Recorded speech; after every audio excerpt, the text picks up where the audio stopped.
है। केंद्रीय कपड़ा मंत्री गिरिराज सिंह ने घुसपैठ को लेकर एक बड़ा बयान दिया। गिरिराज सिंह ने कहा कि बिहार में अगर फिर से एनडीए की सरकार बनी तो सारे बांग्लादेशी घुसपैठिए और रोहिंग्या को निकाल फेंकेंगे। अब गिरिराज सिंह के इसी बयान पर बवाल मच गया है, ये रिपोर्ट देखिए। बांग्लादेशी घुसपैठिए हैं, सरकार बनेगी तो सबको निकाल फेंकेंगे।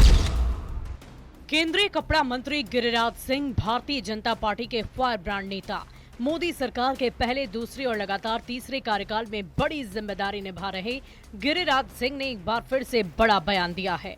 बिहार में चल रहे मतदाता पुनरीक्षण अभियान के बीच केंद्रीय मंत्री गिरिराज सिंह ने कहा कि ये अगर फिर से बिहार में एनडीए की सरकार बनती है तो बांग्लादेशी घुसपैठियों को निकाल फेंकेंगे। और जो बांग्लादेशी घुसपैठिए हैं, सरकार बनेगी तो सबको निकाल फेंकेंगे। गिरिराज सिंह ही नहीं, प्रधानमंत्री नरेंद्र मोदी भी घुसपैठ को देश के लिए खतरा बता चुके हैं। स्वतंत्रता दिवस पर लाल किले की प्राचीर से देश के लिए संबोधन हो या गया जी में जनसभा, पीएम मोदी बिहार के सीमांचल में घुसपैठ पर चिंता पहले भी जता चुके हैं। अब गिरिराज सिंह भी उसी किशनगंज, अररिया, कटिहार, पूर्णिया में जीत हासिल कर बांग्लादेशियों और रोहिंग्यों को उठा फेंकने का वादा कर रहे। इस बार फिर से नीतीश कुमार की सरकार बनेगी। अब पूर्णिया के 7 सीटों में से 7 सीट लेंगे। गिरिराज सिंह के इस बड़े बयान के बाद बिहार में जुबानी जंग तेज हो गई है।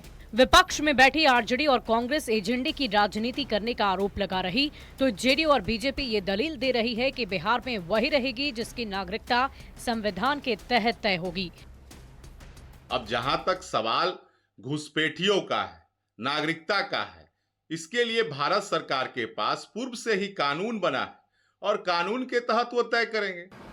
वैसे राजनीति जो एजेंडे की राजनीति के तहत किया जाता हो, ऐसी राजनीति से परहेज करना चाहिए। पर अवैध रूप से सीमांचल में रह रहे एक एक घुसपैठियों को पहचान कर उन्हें निकाला जाएगा।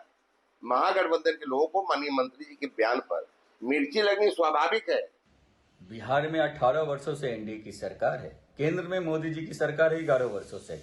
अगर उसके बाद भी घुसपैठिया हो रहा है और लोग आ रहे हैं बॉर्डर क्रॉस करके, तो क्या केंद्र में बैठे अमित शाह जी जो गृह मंत्री हैं वो क्या चूना रगड़ रहे हैं?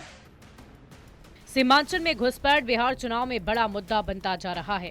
सत्ता पक्ष एसआईआर अभियान में घुसपैठियों की पहचान का दावा करता है तो विपक्ष साजिश के तहत राजनीति करने का आरोप लगाता है। ऐसे में घुसपैठ का मुद्दा चुनाव में किसे फायदा पहुंचाएगा और किसे नुकसान, ये तो आने वाला वक्त ही बताएगा। पटना से संवाददाता शैलेंद्र कुमार और पूर्णिया संवाददाता कुमार प्रवीणी के साथ ब्यूरो रिपोर्ट, न्यूज़ 18। और मुख्यमंत्री में अब आपको दिखाते हैं चुनावी वायरल, यानी ऐसी तस्वीर जो चुनावी मौसम में वायरल हो रही है। वोटर अधिकार यात्रा के दौरान तिरंगे का अपमान किया गया। सुपौल से ऐसी तस्वीर आई जो काफी हैरान करने वाली है। राष्ट्र ध्वज के अपमान को लेकर बीजेपी और जेडीयू ने कांग्रेस पर जमकर निशाना साधा है।